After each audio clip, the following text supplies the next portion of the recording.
Assalamualaikum, salam Malaysia Menadi, bersama-sama saya Muhammad Syarif Zemawang dalam Berita Pagi Sabah edisi Selasa 7 November 2023. Kerajaan Sabah sedia menjalin kerjasama dengan negara Jepun dalam usaha memperkasakan lagi bidang sains, teknologi kejuruteraan dan matematik STEM di negeri ini.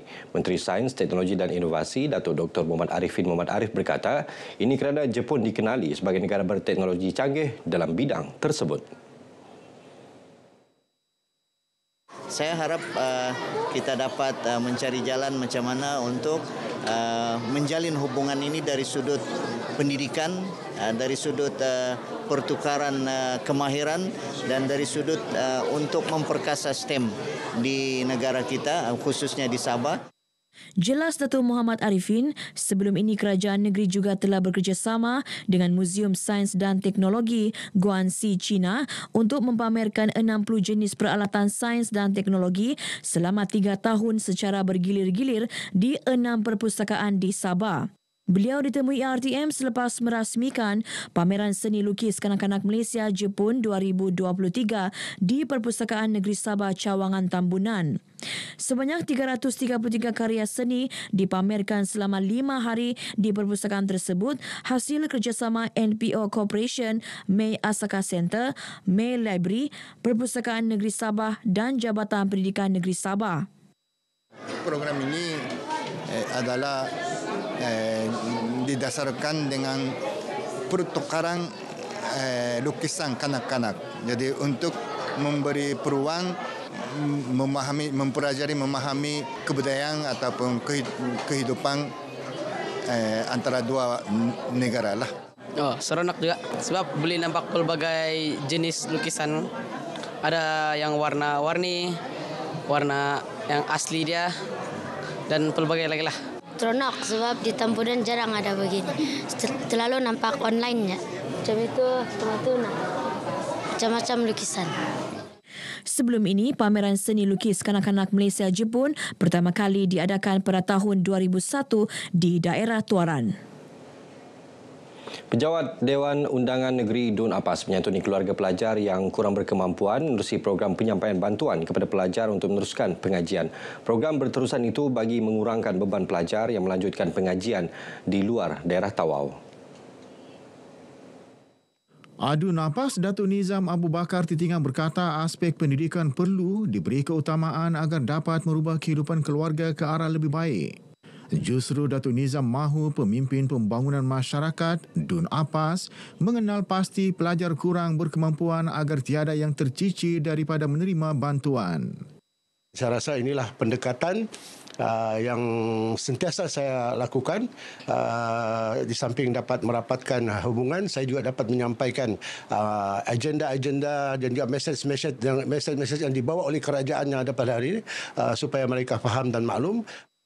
Datuk Nizam ditemui media selepas menyerahkan bantuan kepada 5 pelajar dalam Dun Apas di Kampung Titingan dan PPR Taman Sri Titingan.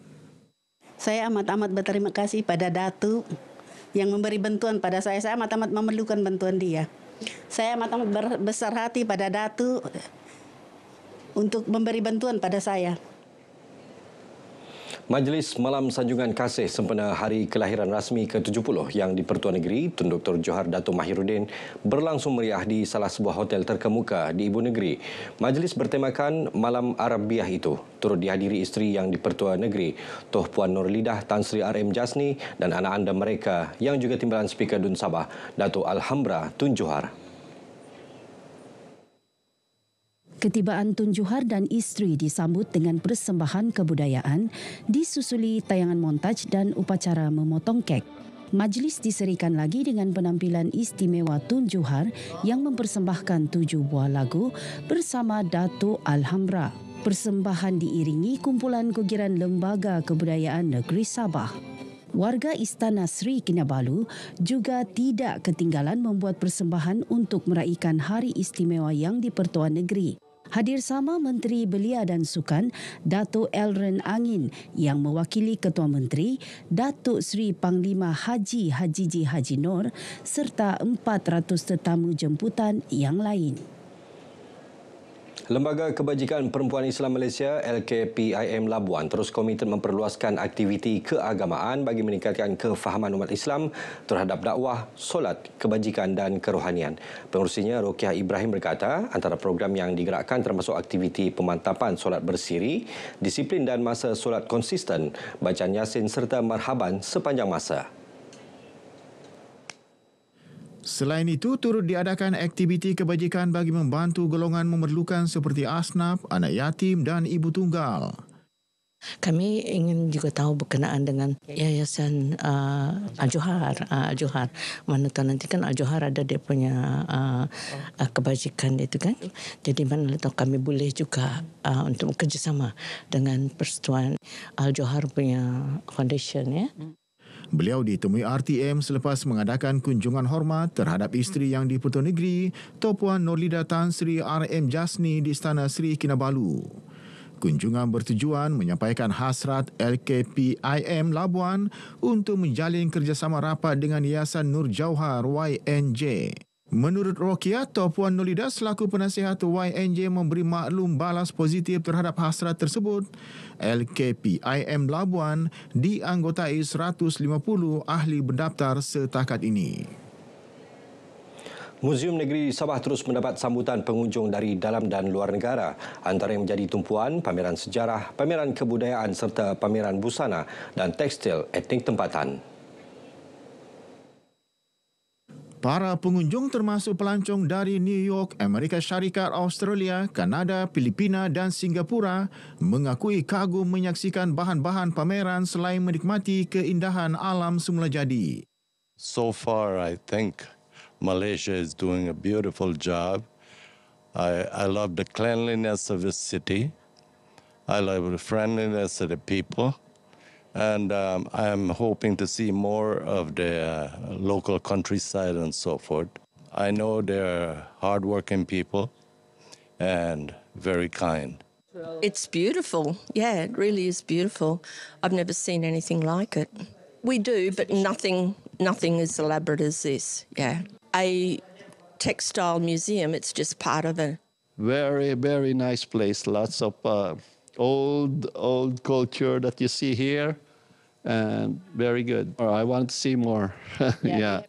In here, the rice mill, but there's no water buffalo in there. Where's the water buffalo? Actually sangat-sangat bagus sebab kita punya region ni kan banyak suku kaum kan.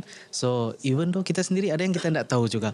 Okay, so macam anak saya sangat-sangat berminat bila tengok semua. Oh dia boleh tahu. Oh ada banyak lagi baju-baju kebudayaan yang lain.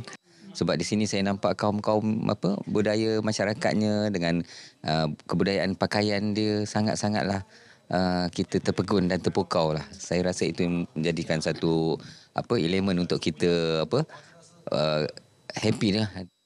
Hujung minggu ini, Muzium Negeri Sabah akan mengadakan Festival Muzium 2023 yang bakal diisi dengan pelbagai program menarik. Justru orang ramai di Pulau hadir memeriahkan festival berkenaan. Pusat Konvensyen Antarabangsa Sabah SICC yang menyambut ulang tahun keempat akan menganjurkan Big Sabah Sale selama 3 hari bermula 15 Disember depan. Sebanyak 250 gerai disediakan dalam program jualan itu. Ketua Pegawai Eksekutif SICC, Datuk Resmawati Lasuki menyatakan program jualan tersebut bakal mempamerkan rangkaian luas produk dan jenama berkualiti termasuk barangan elektronik, hiasan rumah dan produk tempatan.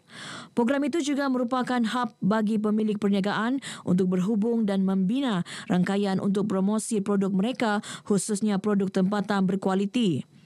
Justru beliau berharap peniaga tempatan dapat memanfaatkan peluang tersebut untuk mempamerkan produk masing-masing. So this is the time that we bring him to one platform, and I think that one will be also best for other people to look at. Wah, ini Sabah rupanya maju sudah, kan? So itu yang kita punya niat lah supaya kita ketengahkan produk-produk Sabah yang of that quality upfront at SICC.